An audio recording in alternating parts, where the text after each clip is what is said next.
one thing you will notice is that if you see the ground, the grass is nowhere close to what it needs to be. And my understanding is that tall fescue is a cool season grass. October is, I would consider, a cool part of the year. So the grass isn't really, I guess, at its healthiest. But nonetheless, these preparations that I'm doing are going to help improve what's going to take place in the transformation you will see in the months to come, aka the March videos that you will see coming up towards the end.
So I'm definitely not a lawn care guy, more so than someone who wanted a nicer yard.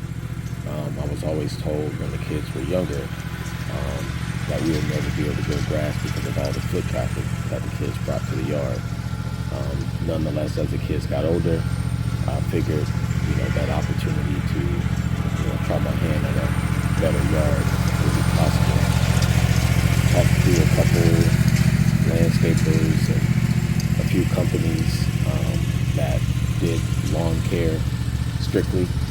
And we're always told that we'll pay hundreds of dollars, and one person told me that I would need to completely scalp the entire yard and start over. But I decided, maybe I can go to YouTube and watch some videos and see what recommendations were out there. There's tons of places and videos to watch. And of course, if you're not looking at your region or your area, your state per se, certain grass types aren't going to work in the same area. But I always liked the way tall fescue looked, and how green it can get, how thick it can get. So I figured maybe that was the path I would go down.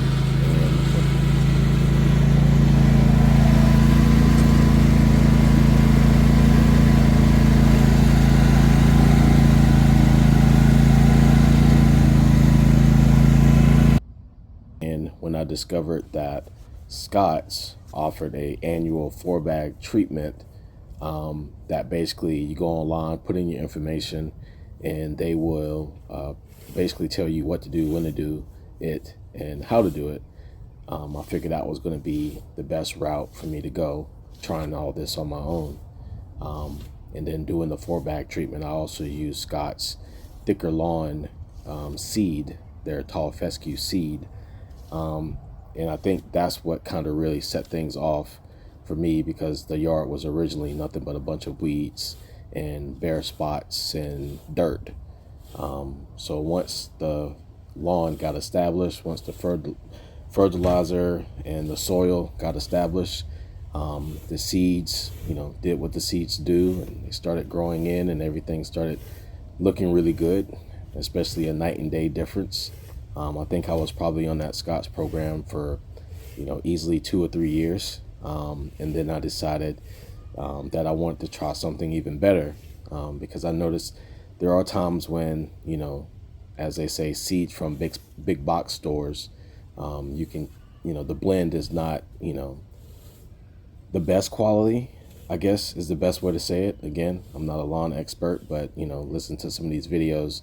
These guys are always saying, a commercial grade seed, or not or not getting seed from a big box store like a, you know, um, Home Depot, Lowe's, whatever. Sometimes the seeds that they're selling is not, a good blend of seed, the purest blend of seed. So I decided to try a company. This guy, his company, GCI Academy, is actually located in the Carolinas. So therefore, the videos and the pictures that I saw actually applied to the area in which I was in. So I figured, with that being said, that means that I can grow exactly what he grew.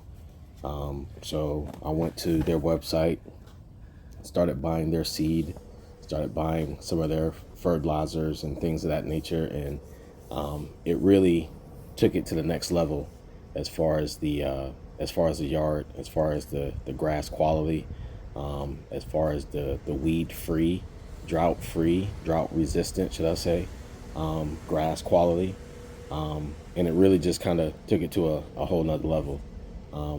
I would say I probably was doing the GCI process, or a portion of the process, because you have to draw a line in the sand as far as how far you willing to go into the whole grass lawn deal, because it can get really expensive, and to some degree, from a average person, I consider myself the average guy, that the it's almost like you have to be a chemist to a degree, with all the mixing of liquids and granulars and all the different things that these guys were using in some of these videos. But I just figured, if I started with the seed and the fertilizer, being that I already kind of had somewhat of a good base, that I'll just take it that far. But once the grass seed started going up in price, we're talking almost $200 a bag, I had to draw that line in the sand again to say, I'm going to have to go back to another alternative, hoping that the grade of grass that I had already grown in was going to hold until I can decide, what path I was going to go. So between GCI, I think I went back to Scotts for maybe about a year. And then after that, I went to another company that was closer to home. That company, being closer to home, I can actually go to the store and purchase the bag.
these last videos towards the end, you'll kind of be able to see the transformation of where we started and where we ended.